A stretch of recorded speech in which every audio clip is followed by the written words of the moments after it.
J. Warner Wallace is a cold case homicide detective who's been investigating cold case murders in Los Angeles County for over a decade. His work has been featured on Fox News, Dateline, and Court TV. Now, we join him as he applies his investigative skills to making a case for Christianity.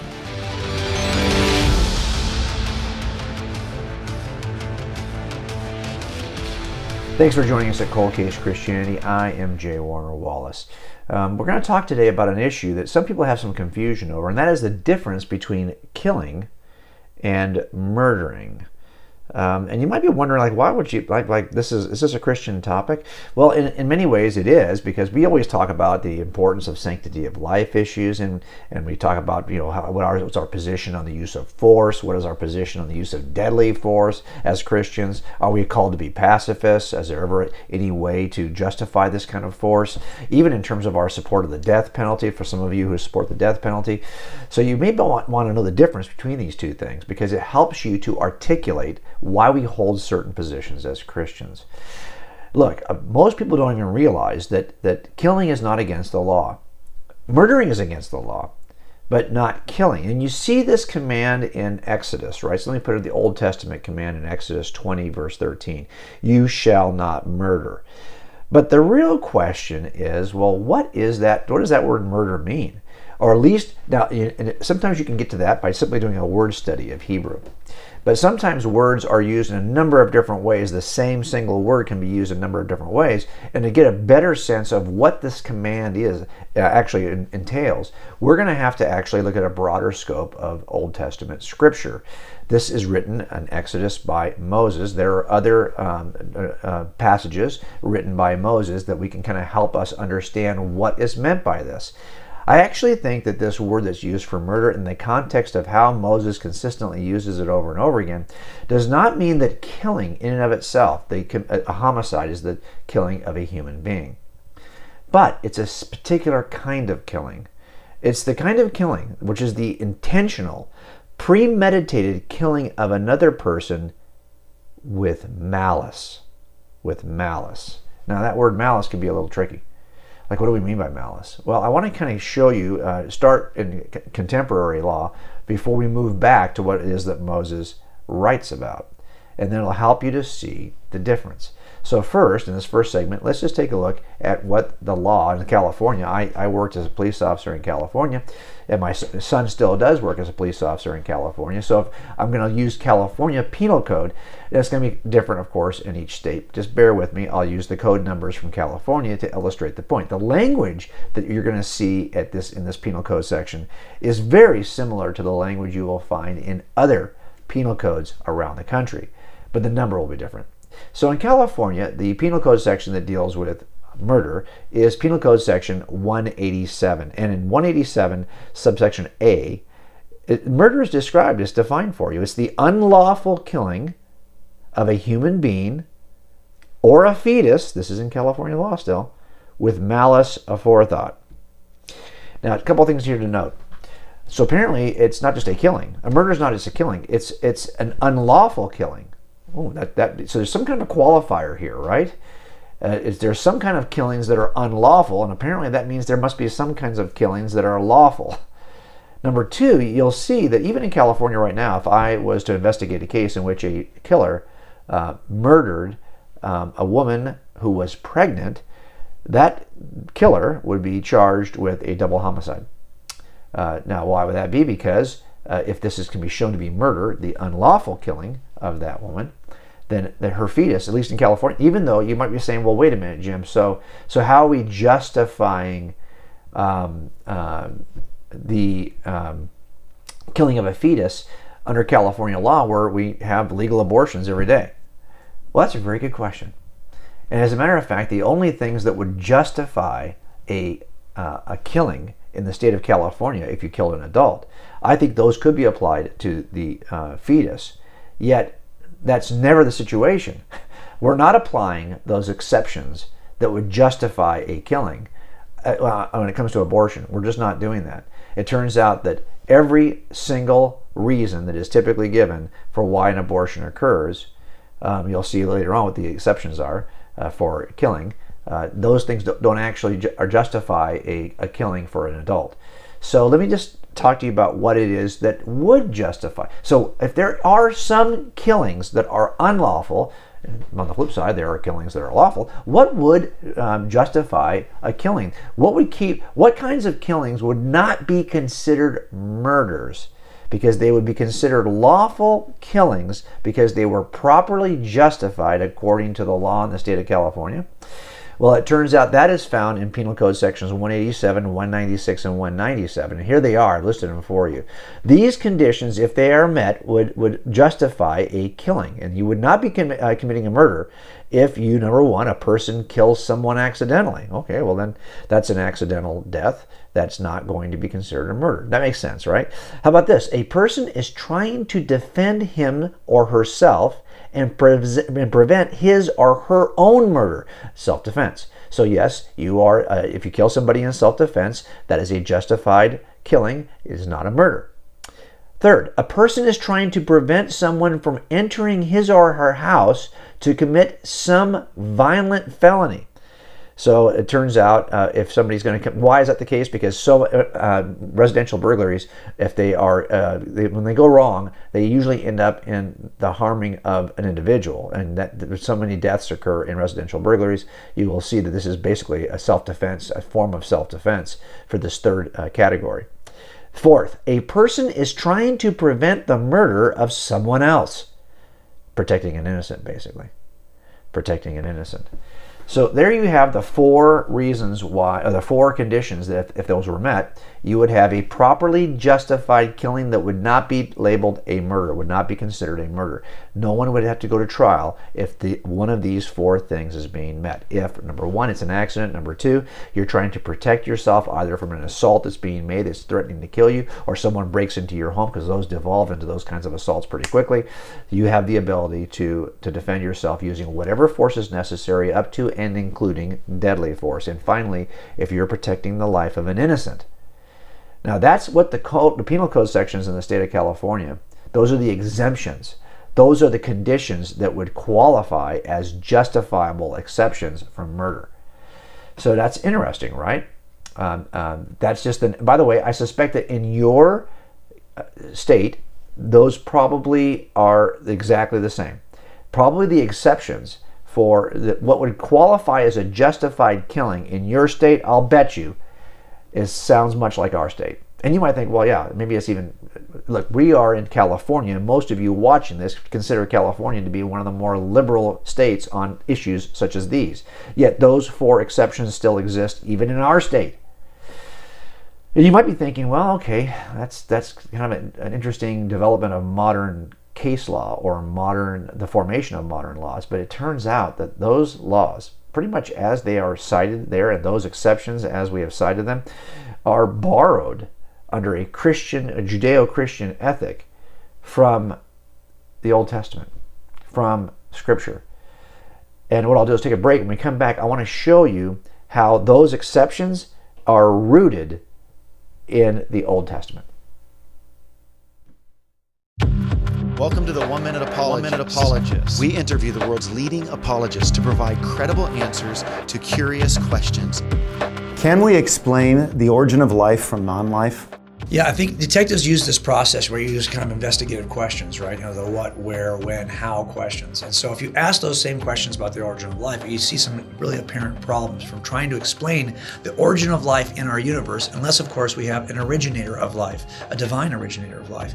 For example, if you ask, well, where could it occur? Well, they've tried to locate it in the oceans, the origin of life, or on land, the origin of life, or in the atmosphere, the origin, or under the tectonic plates, or in space. Every one of these locations is insufficient to explain the origin of life, largely because there's this chicken and egg problem. You need the machines that build proteins to exist in order to build the proteins, but the machines themselves are built from proteins. There's always a chicken and egg problem about how at the smallest, most foundational, simplest levels of life we can get this thing to appear when you have this chicken and egg problem. But not only that, if you look at just the when did it occur? Well, it appears that life on our planet is it's just there's not enough time in the history of our planet to get the kind of complex life. You see life emerging on the planet very, very early. Even the most adamant scientist who's an atheist will have to point to life existing in a pretty robust form pretty early. So the problem you have is not a good when, not a good where. Of course, how? That's even the biggest issue. It turns out that all of life is driven by information. That's what conquers the chicken and egg problem. The information in the genome is what conquers all of this because it gives a complex set of instructions that are expected to be both heard and met. The problem is there's no example anywhere in history, as Stephen C. Meyer says, where information comes from anything other than an intelligent source. So the one question that seems to be missing out of the equation, when it's all a what, when, how, is the who question. Because who's can actually overcome all the problems in the other questions. But of course, nobody wants to ask the who question because that who ends up being the one thing we're trying to reject usually, which is the existence of a divine creator who could overcome the unlikely appearance of life in our universe.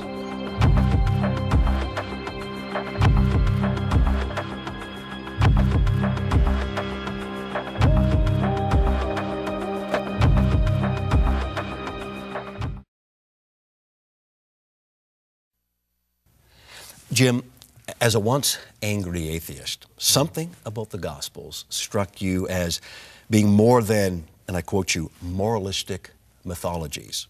They actually appeared to be ancient eyewitness accounts, and that very fact became important to you. Why?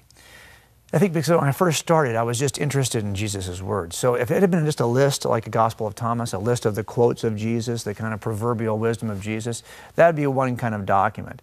But of course, the Gospels aren't that at all. The Gospels appear to be recording a series of events that include Jesus' words, but they appear to be a historical account. And that's a very different proposal altogether. That means that if it is history, if it's a claim about something that actually happened, it means it's falsifiable. In other words, it's like my cold cases. I have people who will say, hey, I saw this is what happened, and they give me a narrative. Well, I can actually go in and take a look and see if that's reliable. Is that true? Did it actually happen? Is it falsifiable? And that gives me a point of context, a point of reference to begin an investigation. You'd have a hard time doing that if, for example, all we had was the Gospel of Thomas, a series of proverbial statements for the most part from Jesus. We'd have a really hard time even doing any kind of an historical investigation to see if it actually occurred. But these don't have that kind of contextual feeling. As I read through them, I saw they had properties that were similar to the properties of eyewitnesses when you have more than one witness to see in an event. When you have multiple eyewitness accounts, they have a certain characteristic, a certain flavor. And at first, as I read through these, I didn't really put my finger on what it was about them. I have in the book, but for me, my gut instinct as an investigator said, wow, that's interesting. I've seen that before in a robbery. I've seen that before in a homicide account. So it just caused me to take the next step. I think we're blessed as Christians that we don't believe something that's not rooted in history. We believe something that had to actually occur. As Paul said, if the resurrection didn't actually occur in history, we're to be pitied. They're lying as eyewitnesses, he says. We're a lie. It's all a lie. And that's the beautiful thing about Christianity, is it's something you can actually investigate. I'm grateful for that because as an investigator, that's exactly how I came to faith. Okay, now there's a reason why understanding what would exempt something, what would exclude something from being a murder, what would actually justify a killing. It's really important for us to understand, number one, where that comes from. And number two, how we can ground that even in state law or in biblical law, because for the most part, the question remains, and I've addressed this on a prior podcast and broadcast, a lot of us want to know, do I have to embrace a pacifist position as a Christian? Or am I allowed to defend, more importantly, could I be a police officer and hold a view that justifies certain levels of force? And if so, what would those conditions be, right? So when we talk about law enforcement, the same exclusions, the same laws apply to us, and we would have to justify any use of deadly force either as protecting the life of an innocent, right? Of course, if we could demonstrate that it was an accident, that would also. Now, of course, the issue about negligence is another issue altogether. In other words, it may be an accident, but you may have been so negligent that the accident was inevitable because of your negligence. Well, that's different than just an accident. I'm talking about something where accidents are called accidents for a reason. They're not intentional. You have to take the intention out. But if you can demonstrate that, hey, I've been so negligent in my preparation, so negligent in the care of my vehicle, like even for civilians, if they can demonstrate that your negligence led to this death, that the death was inevitable because you were negligent as a pattern of behavior, well, then now you can get some culpability will come back. But again, if it's just an accidental death, for an officer to use deadly force, you have to be protecting the life of an innocent.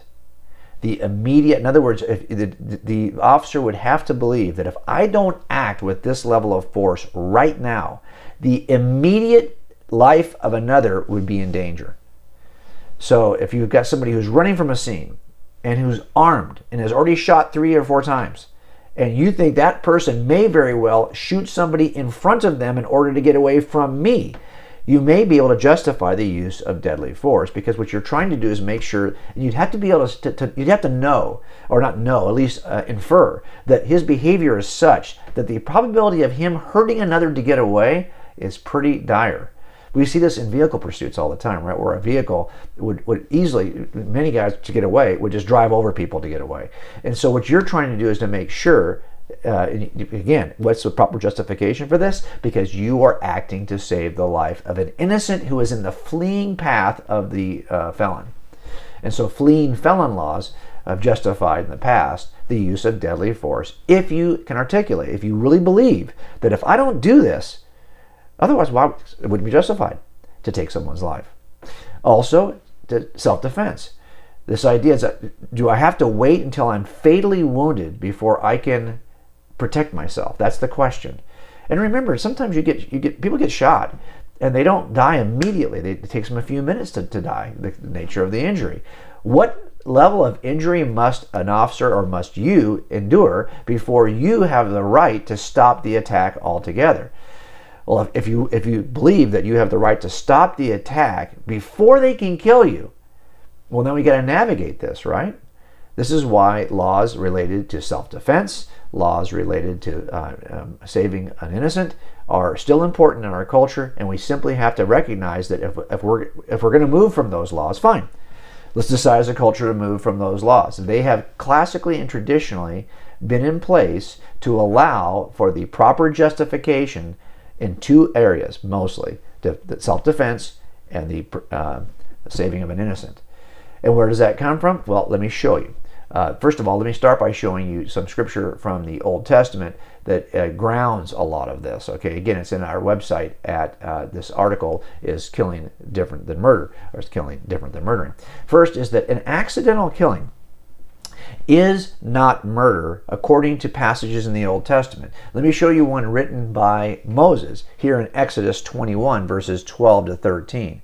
Anyone who strikes a man and kills him shall surely be put to death. However, if he does not do it intentionally, but God lets it happen, he is to flee to a place that I will designate. His life will be spared. You will not be charged with a murder. You will not have to pay the penalty for a murder because this is an accidental death. So Moses is making an exception here, which is in the Old Testament. The same person who said, you should not murder, is writing here, well, this is not a murder because this, you won't be punished as though it's a murder because this was an accident. Also, you'll see this in Numbers where Moses says, but if, Numbers 35, but if without hostility someone suddenly shoves another without hostility, or throws something at him unintentionally or without seeing him. So in other words, you're just throwing stuff and someone walks in your way. You are not like throwing it at him, or drops a stone on him that could kill him and he dies. Then since he was not his enemy and did not intend to harm him, the assembly must judge between him and the avenger of blood according to these regulations. The assembly must protect the one accused of murder because it's not really a murder. From the avenger of blood and send him back to the city of refuge. Now, what is the city of refuge stuff that Moses is talking about? Basically, these were places where if your family, let's say you accidentally killed somebody, and that person's family wanted to take vengeance on you, you would have a place to go where they would not be allowed to take vengeance, the avenger of blood. So the idea here is, if I'm not intending to kill somebody, I'm not to be treated and executed as though I was a murderer.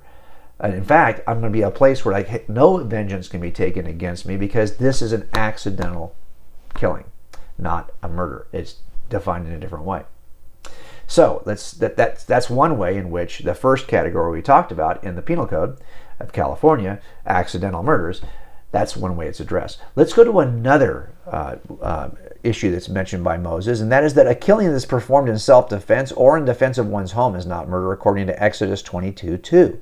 If a thief is caught breaking in and is struck so that he dies, the defender is not guilty of bloodshed.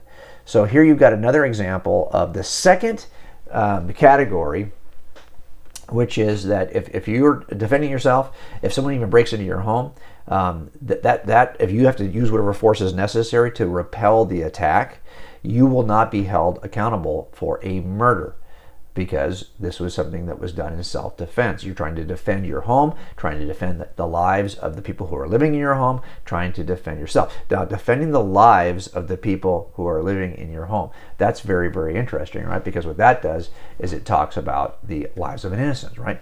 So I want to show you a couple of passages in Scripture, again, written by Moses. And that's why when someone says, well, it says you shall not murder in Exodus, the list of the 10 Commandments, and that word for murder can be used either for a justified or an unjustified killing. So why couldn't I just say, thou shalt not kill? Well, because Moses clearly talks in other places where Moses has written, in which he describes what the proper justifications for killing would be. And that's why he would not say you can't kill, because clearly he's making several exceptions to that. But you shall not murder, that he could say, because that's the unjustified killing. That's why I can tell you with certainty that when Moses uses that word, that Hebrew word, in the 10 Commandments, he is not referring to one way to interpret the word, which would be killing. He's referring to the way to interpret the word, which is the unjustified killing, because clearly later on he's going to justify it in a number of different places. Let's take a look at a couple that are used to justify the use of deadly force when in fact you're trying to repel or save or protect an innocent. So here's one, for example, in Exodus 2, verse 11. This is the passage. I'm just going to give you a couple of passage examples of how Moses is treated here. This one is the one where he, as you know, he kills an Egyptian. One day after Moses had grown up, he went out to where his own people were and watched them at their hard labor. He saw an Egyptian beating a Hebrew, one of his own people. Glancing this way and that and seeing no one, he killed the Egyptian and hid him in the sand. All right, so what a hypocrite, right? What a hypocrite Moses is. This dude, he just killed somebody, yet he's going to say that God says, well, is God not going to ever hold Moses accountable for the killing of the Egyptian? How can that possibly? Well, if the exception is that he is acting to save the life of the Hebrew, the innocent, the slave, if he's acting to save that innocent, well, that would be a justified killing. And this is why the charge of hypocrisy, or the charge that God did not apply to Moses, what he told Moses should be applied to everybody else, does not count here, because again you have an example of Moses stopping the death or preventing the death of an innocent, and so that would justify the actions. Let me give you one more example of justified actions here, and that is in another account written by Moses, which is in Genesis.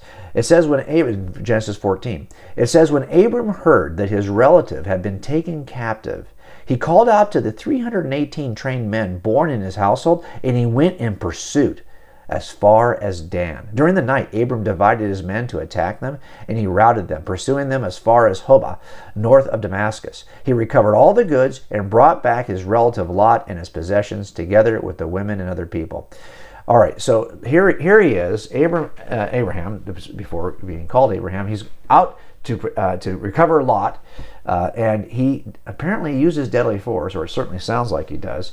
Why is he not judged by God for this murder? Because the argument is going to be that he was rescuing and protecting the life of the innocent. And again, this is extended out. Now, I want you to think about that for a second. A lot of what we do when we talk about whether or not we should engage in deadly force, whether it be on a personal level, whether it be as a law enforcement officer, whether it be in the military, in a military action, we need to be able to run those actions through this biblical framework. Is this thing we're about to do, are we doing it to protect the life of an innocent? Are we doing it in defense of a nation that we think would otherwise be overrun and many more would die? Could we properly justify our actions this way as an action that is being done in order to prevent the destruction of another group? If we can't, we ought not be involved in this. Could we argue that if we don't take this aggressive action, our own future, our own, not just our well-being, but our lives are in jeopardy?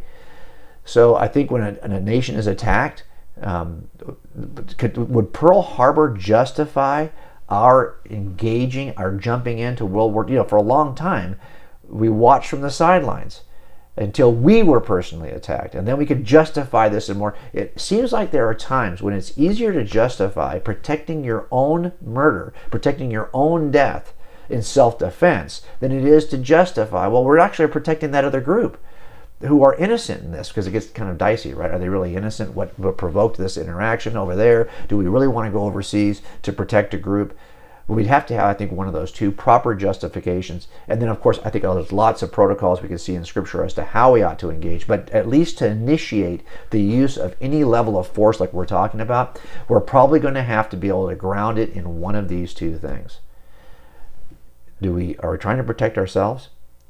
Or will be destroyed, completely, utterly destroyed if we don't act? Or two, is there an innocent that needs help, that if we don't, an evil force will actually take that person's life? And I think this is what police officers do every day. This is what justified killings in the Old Testament. This is still what justifies killings in modern penal codes all over the country. There is a difference between killing and murder. And we ought to know that difference so we can talk to people about the sanctity of life. Really, are we doing abortions because we are thinking, number one, we're protecting the life of an innocent? Now, I think you could properly justify an abortion if the mother's life will be lost in order to try to save the baby. If the continuing pregnancy will kill the mother, then we would say that would be a properly justified killing, because you have no choice. You're going to either lose the mom or lose the baby. We're going to have to lose the baby to save the mom. And that's probably the only time I could see taking this application of proper justification. Every other justification, though, for an abortion is something short of that. And you would never allow those kinds of justifications to be levied against another adult killing another adult. We'd have to have one of these two. It's either accidental, you're saving yourself, or you're saving the life of an innocent. That being the case, hope this kind of helps you understand the difference and how to apply it from a Christian worldview. And I'll see you back here next week at Cold Case Christianity. To hear more from J. Warner Wallace, please visit coldcasechristianity.com. For more information on this week's topic, visit youtube.com/coldcasechristianity with J. Warner Wallace. Thank you for joining us on this Cold Case Christianity broadcast.